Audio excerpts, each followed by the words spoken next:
ಚಿಕ್ಕಮಗಳೂರಿನಲ್ಲಿ ದಿಢೀರ್ ಹವಾಮಾನ ಬದಲಾವಣೆ. ಈ ಕುರಿತ ಬಿಗ್ ಬ್ರೇಕಿಂಗ್ ನ್ಯೂಸ್ ಬಂದಿದೆ, ಬನ್ನಿ ನೋಡೋಣ.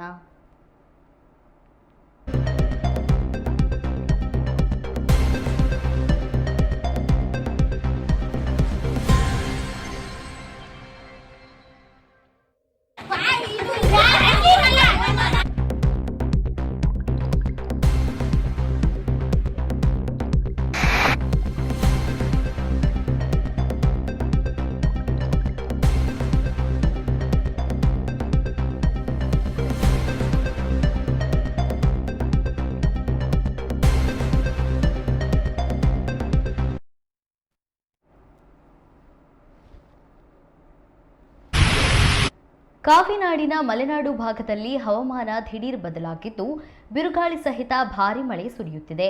ಚಿಕ್ಕಮಗಳೂರು ನಗರ ಸೇರಿದಂತೆ ಜಿಲ್ಲೆಯ ವಿವಿಧ ತಾಲೂಕುಗಳಲ್ಲಿ ಧಾರಾಕಾರ ಮಳೆಯಾಗ್ತಿದ್ದು ಜನಜೀವನ ಅಸ್ತವ್ಯಸ್ತಗೊಂಡಿದೆ. ನಗರಾದ್ಯಂತ ಬಿರುಗಾಳಿಯೊಂದಿಗೆ ಮಳೆ ಸುರಿಯುತ್ತಿದ್ದು ತಾಲೂಕಿನ ಗ್ರಾಮೀಣ ಭಾಗಗಳಲ್ಲೂ ಮಳೆಯ ಆರ್ಭಟ ಜೋರಾಗಿದೆ. ಆಲ್ದೂರು ಸುತ್ತಮುತ್ತಲಿನ ಪ್ರದೇಶಗಳಲ್ಲಿ ಧಾರಾಕಾರ ಮಳೆಯಾಗ್ತಿದ್ದು ಕಾಫಿ ತೋಟಗಳಿಗೆ ಇದು ಆಸರೆಯಾದರೂ ಬಿರುಗಾಳಿಯ ಭೀತಿ ಆವರಿಸಿದೆ. ಮೂಡುಗೆರೆಯಲ್ಲಿ ಮಳೆಯ ಅಬ್ಬರ ತೀವ್ರವಾಗಿದ್ದು ರಸ್ತೆಗಳು ನದಿಗಳಂತಾಗಿವೆ. ಚರಂಡಿಗಳು ತುಂಬಿ ಹರಿಯುತ್ತಿದ್ದು ವಾಹನ ಸವಾರರು ಸಂಚರಿಸಲು ಪರದಾಡುವಂತಾಗಿದೆ. ಧಾರಾಕಾರ ಮಳೆಯಿಂದಾಗಿ ರಸ್ತೆಗಳಲ್ಲಿ ಮಳೆ ನೀರು ಹರಿಯುತ್ತಿದ್ದು ಮಾರುಕಟ್ಟೆಗೆ ಬಂದಿದ್ದ ಸಾರ್ವಜನಿಕರು ಮತ್ತು ವಾಹನ ಸವಾರರು ಹೈರಾಣರಾಗಿದ್ದಾರೆ. ಮಲೆನಾಡು ಭಾಗದ ಹಲವೆಡೆ ಮರಗಳು ಉರುಳುವ ಭೀತಿ ಎದುರಾಗಿದ್ದು ಜನರಲ್ಲಿ ಆತಂಕ ಮನೆ ಮಾಡಿದೆ.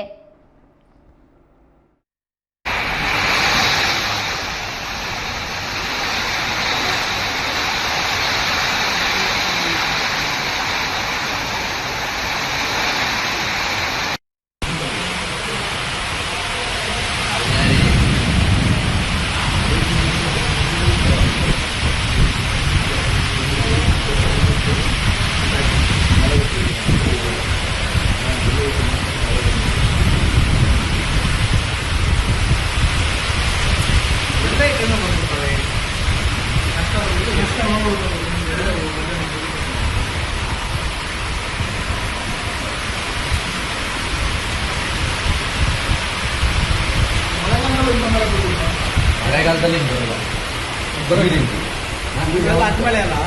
ಇದು ಹೋಯ್ತು. ಇದೀಗ ಮಳೆ ನಮಗೊಂದು ಹನಿ ಬರಕ್ಕಲ್ಲ. ಸಮಾಚಾರ ಇಲ್ಲ, ಈಗ ಅತ್ಲವೇ ಇಲ್ಲ ಅಂತ ಅತ್ಲವೇ ಇಲ್ಲ. ಟೌನ್ ಬಿಟ್ರೆ ಇಲ್ಲಿ ಎಂತ ಸುಡೀತು ಮರ. ಸುಮ್ಮನೆ ಹಳ್ಳಿ ಕಾಡಿಗಾರ ಬಂದ್ರೆ ಒಂದಷ್ಟು